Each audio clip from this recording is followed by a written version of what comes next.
Hi, everyone, and welcome back to another thrilling episode of Up Next, the Floor Edition. My name is Carrie. I'm joined, as usual, by my beautiful and talented co-host, Kaylin, and we're still on the floor. We're still getting moved in. We're still making progress, slowly but surely. Slowly but surely. It's going really well. Maybe house tour someday, but we're getting there. But not today. Not today. Today we have 6 really exciting new projects that we think are worth your time and that you should give a listen. Kaylin, do you want to get us started? Do you have any opening thoughts? Oh, yeah. Okay, so the first album I'm talking about today is another artist that is a little bigger than what we would normally cover, but I can't not talk about this album. It's the spiritual sounds of agriculture.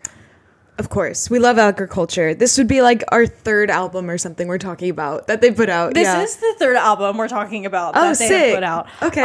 So I'm hoping our audience is already familiar with this band, but if you are not, this is Ecstatic black metal out of Los Angeles, and they just get better and better with every release. We don't cover a ton of black metal stuff, but this is certainly a noteworthy exception. Yeah, so when we do, yes. It's time to sit and listen. It's so thoughtful. It's so bright. It's absolutely breathtakingly gorgeous. I feel like a lot of black metal tries to be like dark and scary and like cool. There's a too cool for school thing, and these guys are very emotional. And I love that sort of thing too. Don't get me wrong. Yes, I do listen to a lot of like scary black metal stuff. There's a time and a place for it, yeah. But there's a reputation, that comes with it. Yeah. And this is wonderful, thoughtfully religious, queer-informed, queer-led. There are 2 vocalists and songwriters in this band. We have Dan and we have Leah, and they kind of trade off their songwriting styles. Dan's is a little more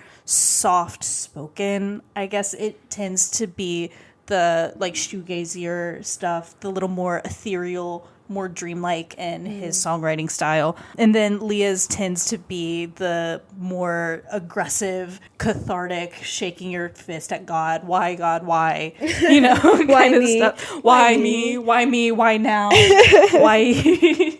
Yeah, take this cup from me, Lord. And I love the interplay here of softness and severity. Agriculture does it so well. Yes. And yeah, I have so many thoughts about this album that I haven't totally distilled down. We already did a review of it, so if you want to see what Michael and Julia think of this record, go check out the review on our TikTok or our website or wherever you choose to find our reviews. Yeah. Hell yeah. Great record. Go listen to it. Go listen to other stuff if you haven't yet. Where are you? Have you been sleeping under a rock? Have I been living under a rock? Have I been living under a rock? You know David Guetta? Have I been living under a rock? Yeah. Okay. Can I tell you about my first album? Yes, please. Okay, I don't know about you. I mean, clearly not, but I've got kind of a folk-centered week. Oh, yeah. Yeah, and they all kind of tie into, again, the theme of we're trying to shape out sort of the fall sound. Yes. And I think all of these have a lovely place in there. My first project being Helíade by Javiera Electra. Yes. I thought you would love this album. I love it. I love it. I listened to it too, and I was like, Carrie's gonna like this one. It is such an incredible mix of Chilean folk music and very expressive and dark pop and rock music, I guess. Yeah. Really, really cool. Each track has kind of a journey that it goes on.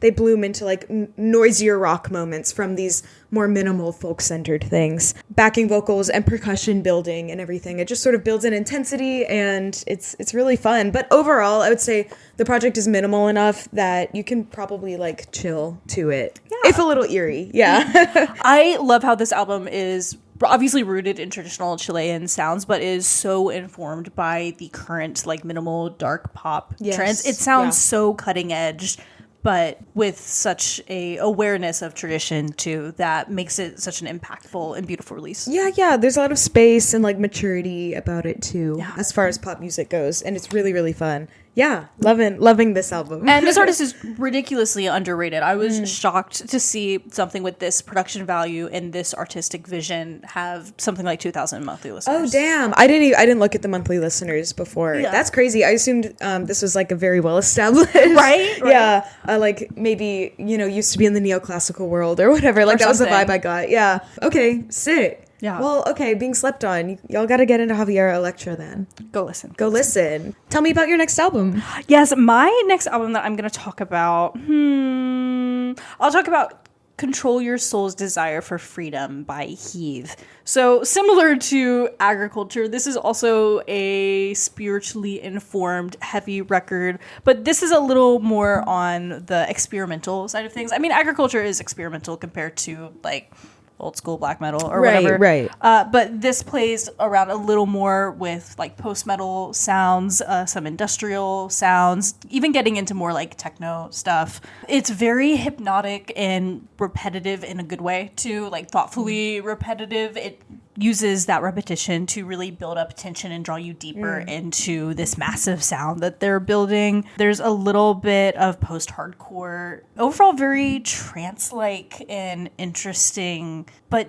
deeply nihilistic above all else. I'm describing it in a lot of different ways instrumentally, but I think at the core of this album... Right, at its attitude, right? Yeah. You know how everyone for the past few months has kind of felt like the world... Like shit. Yeah, I felt that. And we all kind of feel like maybe we're on the verge of apocalypse a little bit. I mean, I think that has been a very common trend in humanity. That's not anything new. I mean, people have been saying... I mean, since like 2,000 years ago, I mean, Christianity was a doomsday cult, like from the very beginning. But I do feel like that sentiment has been very much like on the precipice. Well, and it definitely ebbs and flows, you know, in societies. And so, yeah, there are going to be moments where it feels really chaotic. I mean, everything is like, okay, we're seconds to midnight or whatever. And this album really captures that feeling of impending doom in a really fun kind of beautifully hopeless, gorgeous little... Hopelessly fun and beautifully hopeless. Yeah. Okay. I lost my train of thought. I'm sorry, guys. No, it's hard to put a pretty bow on stuff like that, but it sounds like a fabulous record. Yeah, go check it out. Again, if you like the Agriculture record, you'll probably like this too. So love. A little bit of for fans up here. Okay, now that we're about halfway done, I need us to take a Bobka break. Everyone look at Bobka. I hope she's in frame. She's asleep. She is the sweetest little thing on the planet. Okay, back to the program. That's all. Bobka break over. Can I tell you about my next album? Please do. Yay! I want to talk about the self-titled album from Motocrossed. I believe this group is based out of North Carolina. This is a larger ensemble, once again. Just tons of people and a feast of instruments at play here. So there's a lot to chew on. It's noisy and kind of emo skewed country music.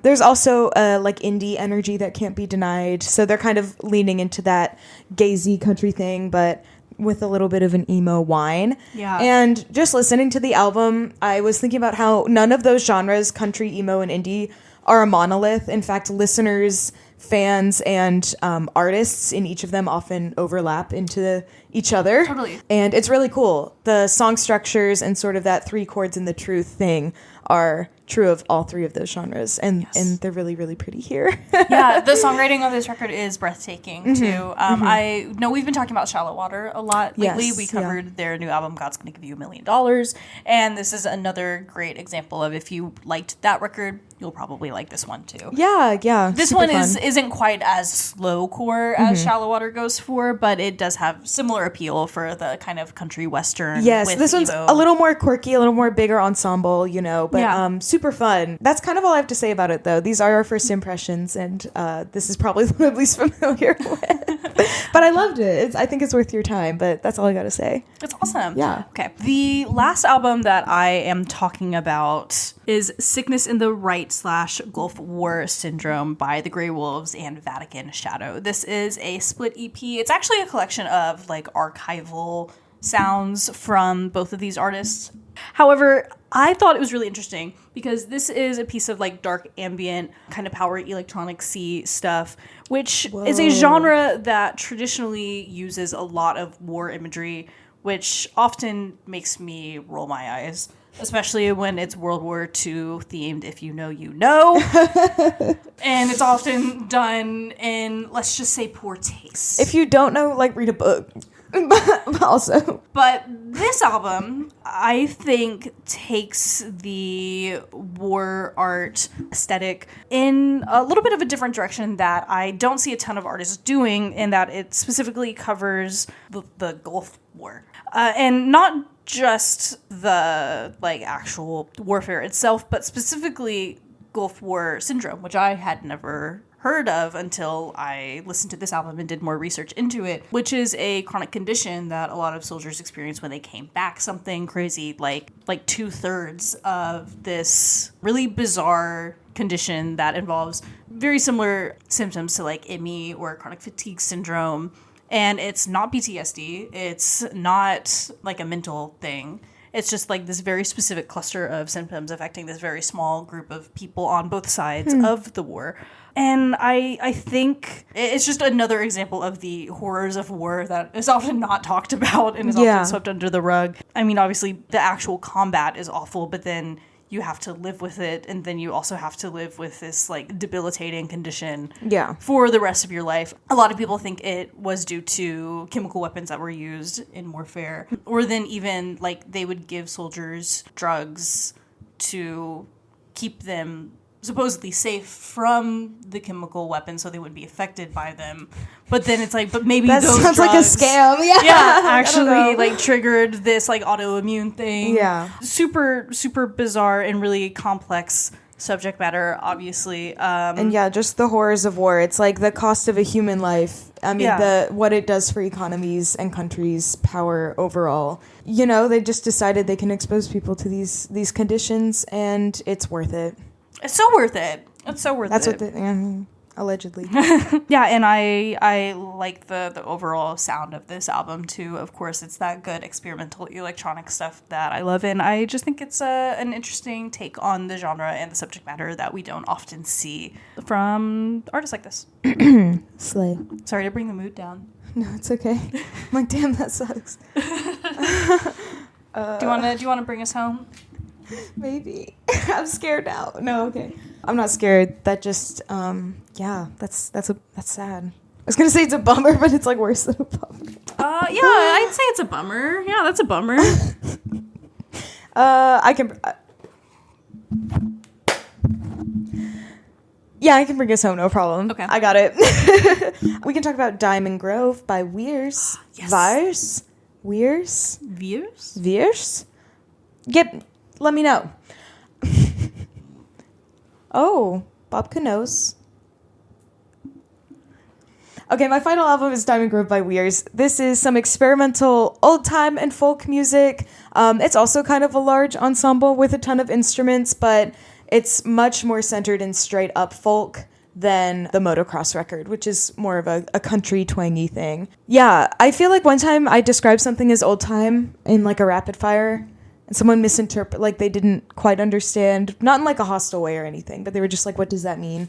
And I'm so imagine music, but that's old. Great-grandparents used to sing. Yeah, so it is this really fun mix of super old music. I don't know if it just is written to sound old or if they're pulling from songbooks. I'm not sure. I actually don't know if these are all originals or if it's all actual old time music or if it's a combination of the two. No clue. Yeah, and regardless, they've stretched them out into these very spacious, some 8-10 minute tracks that really fly by. They're gorgeous, and then they have these interlude type tracks as well that are more instrumental, and I think really just throw this project up into an experimental place that it wouldn't be otherwise. They're super dense psychedelic interludes that add a lot of interest and sort of shape out the old time music and the pacing of the record and stuff. And Diamond Grove, they talk about it a lot in the liner notes, but it is an old dilapidated dairy town, an unincorporated community in Virginia, I think rural Virginia. I don't know, cities, little towns are disappearing, in favor of big cities and stuff. And it's kind of we keep building in cities, and what's going to happen if we just keep expanding them out? And I don't know, they get really crazy, but these little towns like these sort of falling to the wayside, and there's still a lot to be gained from them and a lot to be learned for slowing down and everything. Yeah, it's a really pretty example of that. I loved this album too. I love taking this super, super old school folk music stuff and then modernizing it, but not in a way that's too imposing. So just adding more of these like drone elements and like you said, sort of this like psychedelic jammy approach, but not like jammy. We're not, it's not like the Grateful Dead. No, and I think the density of the arrangement really takes it there versus like an Appalachian trio or whatever. Right. If by having like 15 or 20 people with glockenspiels or whatever the hell, flutes. I don't know. They probably got it listed out.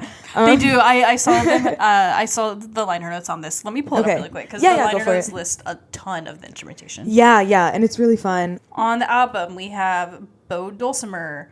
There are samplers and synths on here, so there's some electronic elements, pump, organ, tape loops, cymbals, sheet metal, mouth harp, whistling, buck calls, kalimba, banjo, Weissabom, auto harp, turkey calls, harmonica, sheet metal again.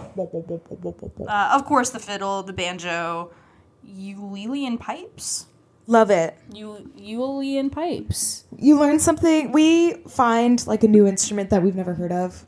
New to us instrument, like every week. It's so fun. I also love them using turkey and butt calls on this. That's great. This album also really reminded me of Ring of Fire by Molasses that came out earlier this year. Some more experimental old time music, if you like that sort of thing. And Weirs will be playing in Philadelphia later in December. Oh shit! Would love to see them. I would love to go. That would be a really fun show. It's on my calendar. It's already on the calendar. Is that what you're looking forward to this week? No, because it's in December. Yeah, for sure. Okay. What are you looking forward to this week? What a great question, Carrie. Oh, there's a cool show on Wednesday. Oh my god, I just elbowed her in the face.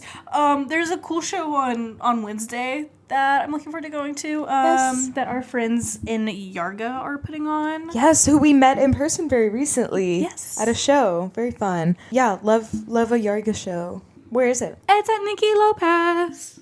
I've only been there once, so I would love to go back and check it out. What about you? I was just thinking, and I'm excited to not really have a big thing. I love that. I need to breathe. We moved, and then I went out of town over the weekend, and I got back yesterday, which it was a ton of fun. But I've been stressed. I've been running around. Yeah, I'm at the house. I'm trying to unpack more. I'm trying to settle.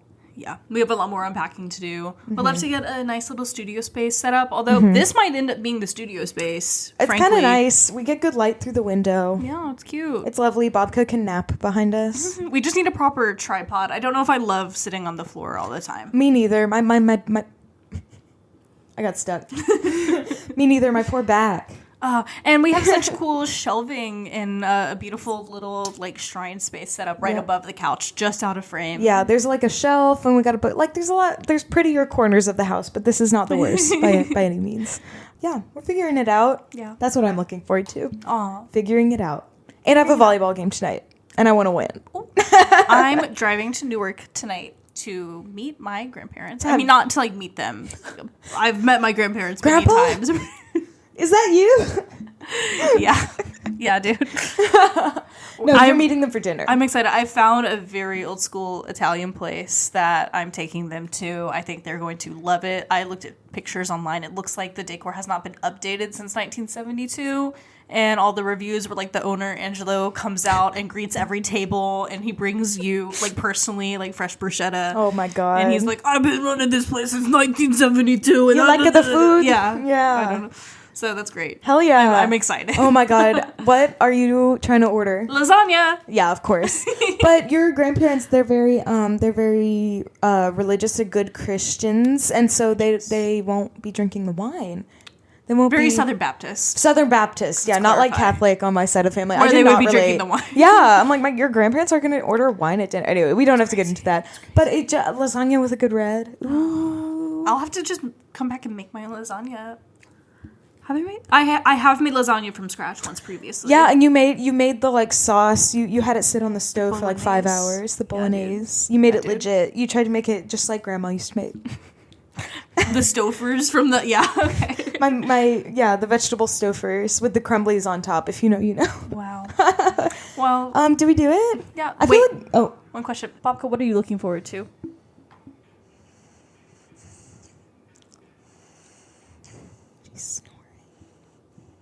Thrilling.